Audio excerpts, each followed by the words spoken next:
So alright, here we go. Originally, this video was supposed to be a really big one. I was gonna really challenge myself to make a big video and get every point and little detail I wanted to get about this movie, but just don't have the time. But let me track through this plot of Jurassic World very quickly before I hammer the points that I want to hammer later on. So here's the plot. Dinosaurs have pretty much commingled with humans, with a few nuisances there and there. We have Claire, Owen, Maisie living in Owen's cabin somewhere in Northern California, which I think it is. So this whole movie circled around Maisie and another child. Actually, Maisie's now a teenager, but another child. We find out Blue has a child called Beta. And the film's main antagonist, Lewis Dodson, is basically looking for Maisie and Beta because they hold a secret to something. And so Dodson sends his company's goons Bison after Claire and Beta, and they end up capturing them. So it's up to Owen and Claire to look for Maisie and Beta, and for some reason Owen makes a promise to Blue to find Beta. So that's one part of the story. The second part of the story is dealing with pretty much the whole overarching part of the story. It's locusts. Yeah, I said it. Locusts. Damn, one of the plagues from the Bible. Locusts. Not dinosaurs. Dinosaurs are like, in this movie, pretty much second tier. Maybe third tier. It's quite sad. A movie that circled around dinosaurs, a franchise circled around dinosaurs for the last almost 30 years. Actually, past 30 years, because the book Jurassic Park novel came out in 1990. So, 32 years. A franchise that circled around dinosaurs for 32 years is no longer about dinosaurs. Dinosaurs are just a side attraction. So these locusts are eating up all the crops except for Biosyn's crops and food. And Laura Dern, aka Ellie Sattler, finds this out actually. And it's up to her to figure out how to stop these locusts. So she gets her old flame involved, Alan Grant. And Alan Grant is so happy to hear, he doesn't really show it, but he's shocked. But he's so happy to hear that his old flame, Ellie Sattler, is now an empty nester, and she's also divorced. So she's pretty much open for, you gotta reel the fish in. You gotta reel that old fish in. And he's so happy about it. So he's probably in his head saying, So you're telling me there's a chance? So these two decide to go to Biosyn because they have a connect in the inside. Meanwhile, Claire and, let's say Owen, I was about to say Starla, but Claire and Owen head to the FBI because they have a friend at the FBI, which is Franklin, that nerdy guy that was screaming a lot in Fallen Kingdom, which in this movie he only gets 5 minutes of screen time. Tells them that Maisie has been located in I was about to say Mesa, but Malta,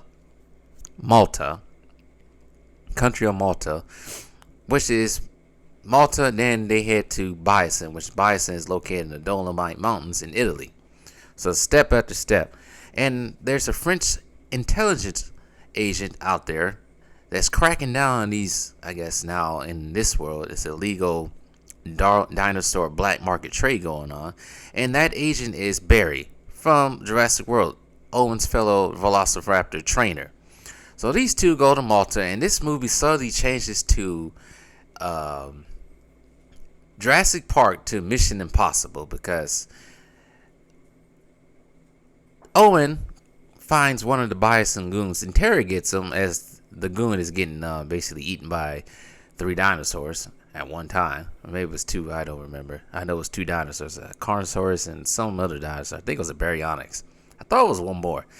And so Owen finds out that Maisie is heading to Biosyn in the Dolomite Mountains. And we also get introduced to a new character called Kayla, who's been running pilot missions between Biosyn and Malta and is pretty much connected to the whole underground dinosaur trading. Illegal. But before they even get to Biosyn, They're getting chased. Owen and Claire are getting chased by what I call demon vampire. I was about to say demon vampires, demon velociraptors. That's what I call it. I think they're called the Atrociraptor or something like that. But I call them demon raptors because these are probably the most vicious raptors I've ever seen in my life. And the only reason why they're getting chased by these raptors is because one of the bison goons, I think she's just a traitor, named Santos, targets them for death pretty much. The same way that they did the Indomitable Raptor in Fallen Kingdom. They pointed a gun and a red dot on the target, and the Indomitable Raptor goes after it. That's pretty much what happened to Owen and Claire. They escape these raptors and hook up with Kayla, who's feeling some type of guilt because she actually happened to see Maisie earlier in the film as she's being transported to Biosyn. So everybody's going to Biosyn. Alan and Grant are now at Biosyn. I said Alan and Grant, did I? Ellie and Grant are at Biosyn. They meet Dodson. We finally got Dodson. We've got Dodson here. So now we got Dodson back in the picture. And basically Grant and Ellie are being I was about to say escorted by Ramsey, the head of communications for Biosyn.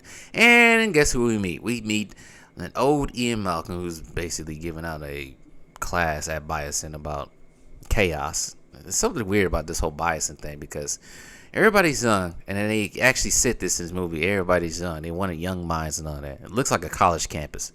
But anyway, they all meet in this plaza, outdoor plaza, because it's very key to what's going to happen later on in the movie. Later on, Malcolm gives Ellie a bracelet that pretty much you can get anywhere inside Biosyn facility. So these two get the bracelet, go down to where the locust containment center is at Biosyn, try to take a sample from Biosyn, the locust, and they end up getting attacked by the locust. Big deal. Meanwhile, we learn the real, true origins of Maisie as she's now arrived at Biosyn, and we have Dr. Wu back in the picture. Now we learn the true origins of Maisie. She's not a clone.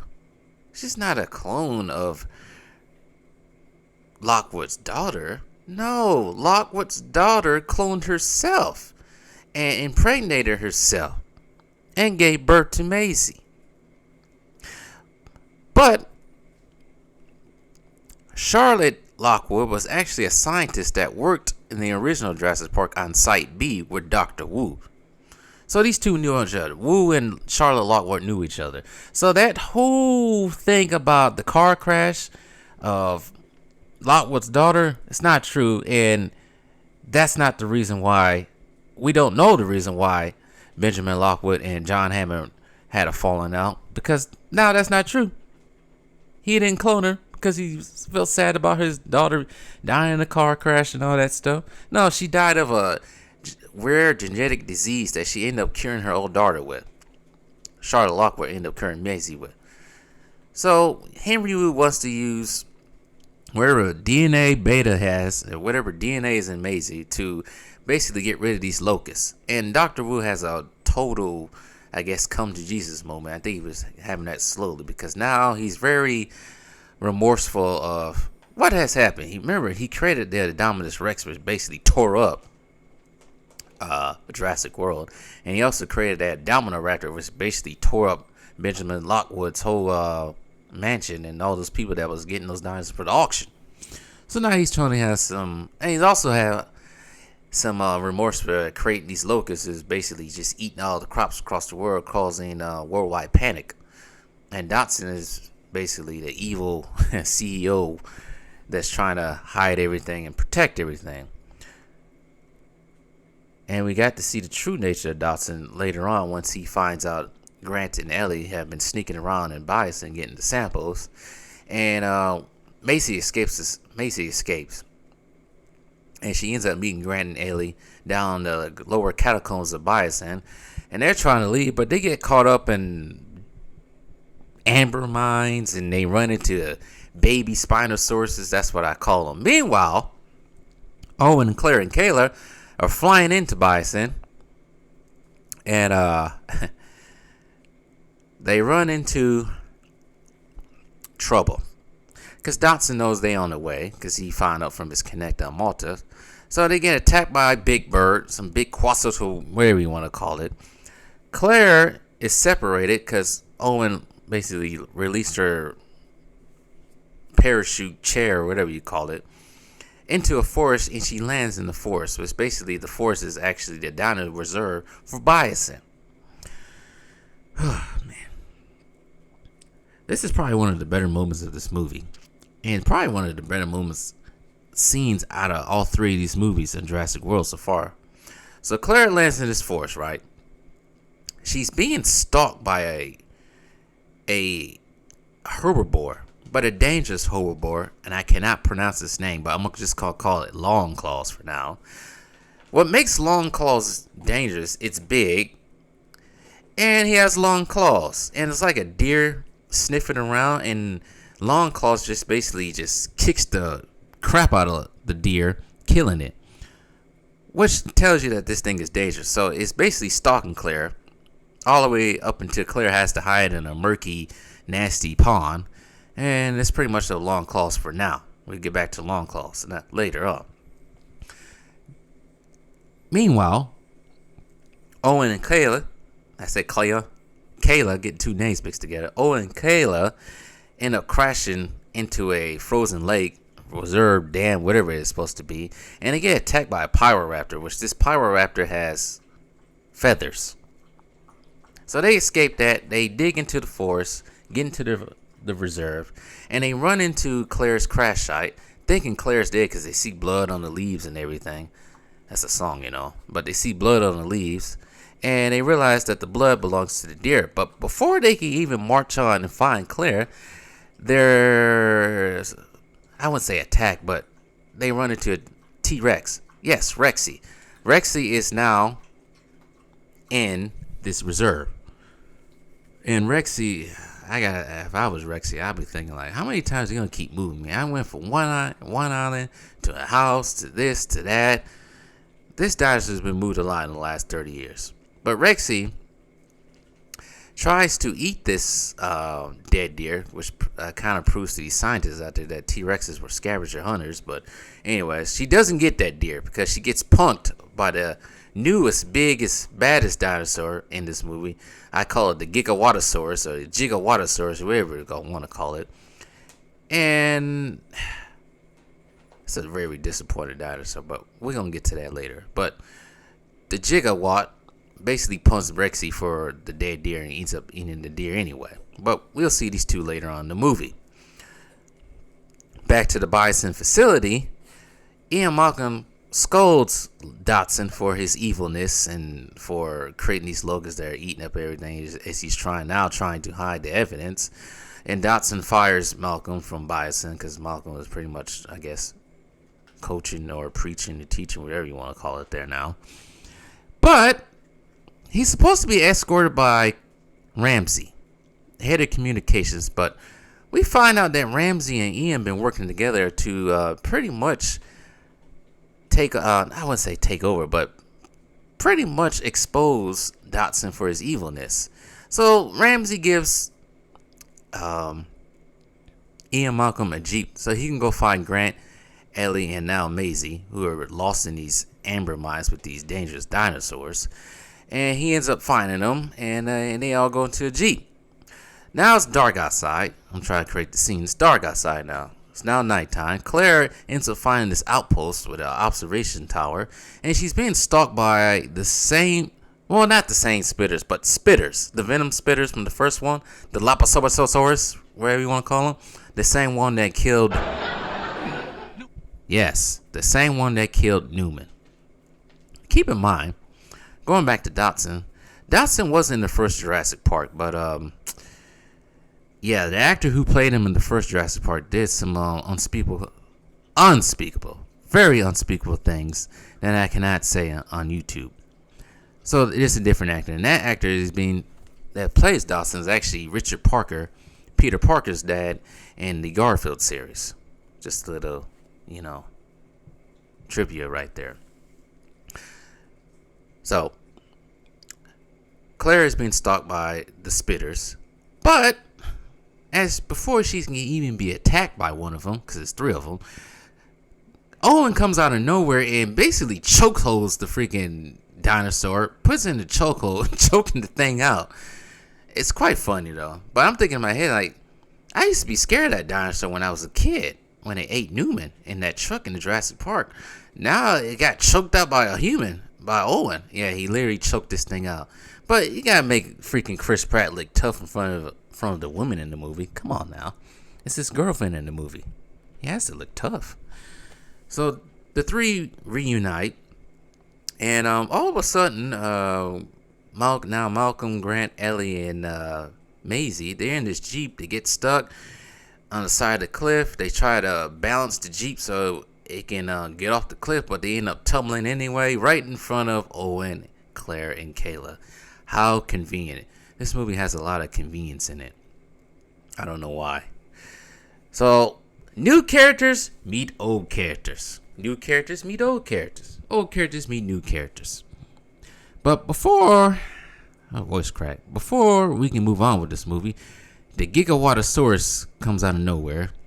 Because at this point in time, like I said, Dodson is trying to rid of the evidence of the locusts. And he tries to kill the locusts, but somehow, the locusts do something to their facility, blowing it up, and they cause a fire throughout the whole reserve. And supposedly Bison has this thing that calls the dinosaurs to safety in case they're in danger of a fire. And all these dinosaurs are now coming to the main facility from the reserve, including the Gigawatosaurus. And the Gigawatosaurus is probably one of the dumbest dinosaurs because it's supposed to be the biggest carnivore, right? Tell me why all the characters are hide behind the Jeep and they still can't see it and it's hanging over and it's towering over the Jeep. Well, these dinosaurs probably have bad eyesight. But anyways, eventually the Gigawatt finds them and tries to attack them. For some reason, Malcolm jumps into the Jeep, the now tossed over Jeep. And they are pretty much cornered by the Gigawatosaurus until Malcolm throws a freaking flaming piece of locust and a stake into the dinosaur's mouth, making it look like a dragon. And they wrestle and tussle with the Gigawatosaurus until the Gigawatosaurus says he has enough and goes somewhere else. So now we're at the climax of the movie. And the heroes now, old and new, are trying to figure out a way to get off the Bison facility, out of there, because they're no longer on the island. They're in some forest mountains now. But they're trying to get out of there. But also, before they get out of there, they have to save Blue's daughter, Beta. Which kind of Malcolm questions. He made a promise to a dinosaur, he says. But anyways, we have some callbacks in this scene, pretty much. Like turning on and messing with the electricity at the dinosaur facility. Kind of reminisces that scene with Ellie Sattler in the first Jurassic Park, but this time with Claire and Ellie are trying to turn the power on so they can get rid of the no-fly. A whole bunch of stuff. The no-fly zone that can get them off the out of the facility, fly right out of there, so they don't have to get freaking attacked by the big bird again. Kayla looks for a helicopter, and the men and Maisie look for Beta. They end up finding Beta. And they also find Dr. Wu, who pleads with them to come rescue him out of there. And the old characters like Grant and Malcolm and Ellie are like, I remember you. You're that guy from Jurassic Park that made the dinosaurs. So, along with Wu, everybody's trying to escape out of that facility. But Dodson meets a serious fate. So, Dodson, figuring he's been defeated, tries to steal some more embryos. I would say steal some embryos, but tries to take some more embryos out of there.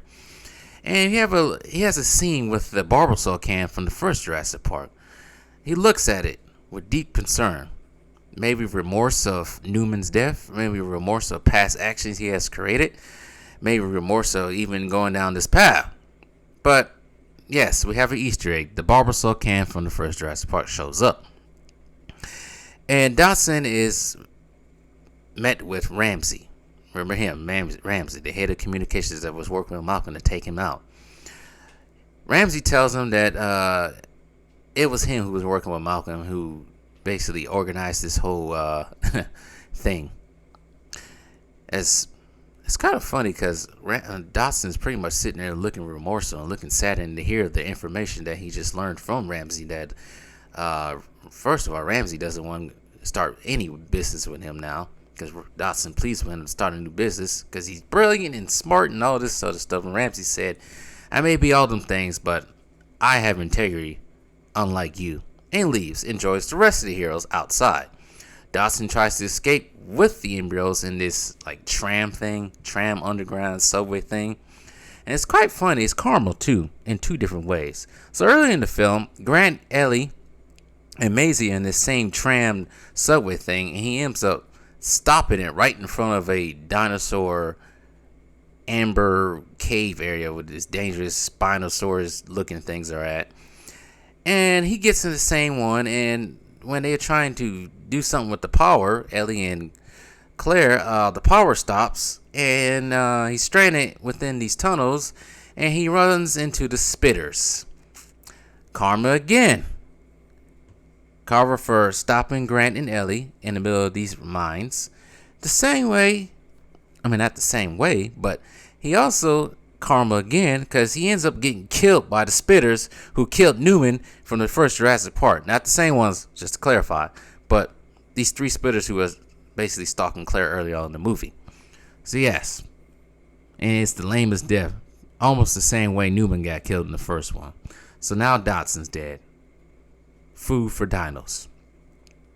Alright, the heroes are outside in the same plaza from earlier when they meet Dotson at earlier, and they're cornered by the T-Rex and Gigawatosaurus. Grant says, oh shoot, they're not here for us. They're here to fight each other. And the humans are basically caught in this whole battle as they try to reach Kayla in the helicopter, which they end up doing. Rexy is killed by the Gigawatosaurus. And now the Gigawatosaurus is top dog, alpha, in the dinosaur community out here. But oh wait, Long Nails is back. Remember, all the dinosaurs are coming back to avoid the fire. Long Nails is back and ready to fight. But guess what happens in the most ridiculous way? Rexy's still alive. And the two gang up on Gigawatt and end up impaling him on Long Claw Long Nails' nails. And the heroes escape via helicopter. And now, as a final conclusion to this film, Maisie, Owen, and Claire go about their way while living coincidentally with, I think that isn't even the word, but living alongside Blue, who basically thanks Owen for saving her daughter. Ian Malcolm testifies against Bison. Ellie and Grant get together, like I predicted before this movie even came out. I knew she was going to be divorced. Good for them.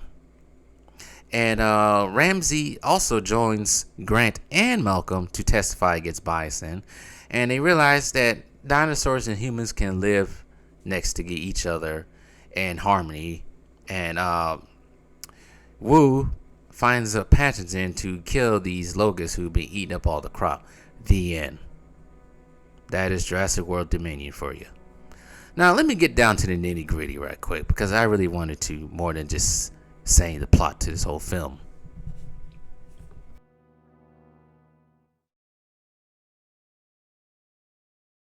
Alrighty then, that was Jurassic World Dominion. I would say this series went out like a silent fart, but it was better than what I expected. Better than Fallen Kingdom, but that's not really saying much, is it? But let's go and hear what I like. The original characters are treated well, unlike other franchises. This movie has some moments, some symbiotic moments here with the original characters, Grant, Sadler, and Malcolm.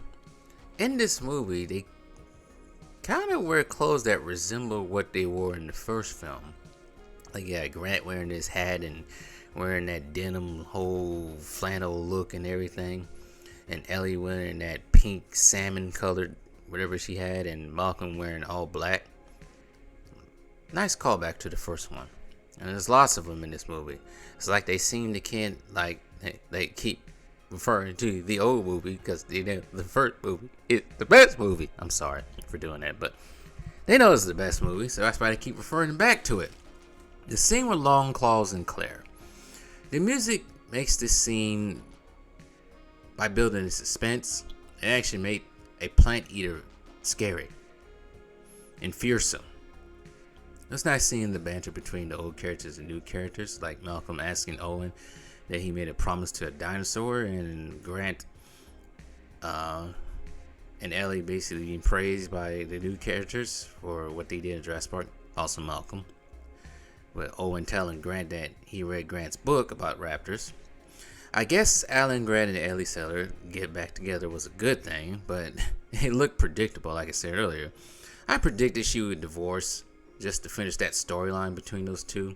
It was like a 3-part romantic saga with them dating in Jurassic Park, him not wanting kids, and eventually warming up to Hammond's grandkids. And then you have Malcolm hitting on Ellie when he was in Jurassic Park while Grant listened in. And then we learned in Jurassic Park 3 they never got together, Alan and Ellie, as Ellie got married and had 2 kids with some government goon. Alan being lonely and still dealing with dinosaurs, going back to that second island. Actually, his first time there. And then we have this film. Alan's still single, and he even mentioned that he was lonely. Well, it does get lonely doing all these digs and everything. Well, he eventually got his prize. And it may sound, in a way, let's say, what's the best way I could put it?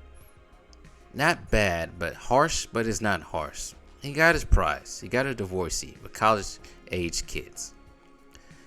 You gotta look at it like this. At least he didn't have to raise those damn kids or raise any kids at all. I guess he got to enjoy Ellie in her young years when she was in her 20s. And I think he was around his 30s and 40s. And for some reason, people had a problem with that age difference in the original movie. But come on. It's not something out of the ordinary in the real world. So get over it. Some men want their women younger. Some in their 20s. But who knows? But enough of the red-pilled relationship dropping right there. I got more, but that's enough. But Grant finally got what he wanted. Yippee. And I'm so glad none of the old characters were killed in some dumb way. Now, let's go over what I have a problem with in this film. Writers of this film. Do you remember what the basis of this franchise was based on? What'd you say? Dinosaurs? Yeah, it was dinosaurs. You guys went with some plot surrounding locusts, thus making the threat of dinosaurs roaming around LA or New York obsolete. I didn't really get that danger that these dinosaurs are endangering humans, like they kind of built it up in the trailer. When you watch the film, they build up to be just some mere nuisance. The dinosaur was just a side action. But I guess you could say it's good adding on new dinosaurs like the demon raptors and bring back the spitters, plus the addition of the pyroraptor and longclaws.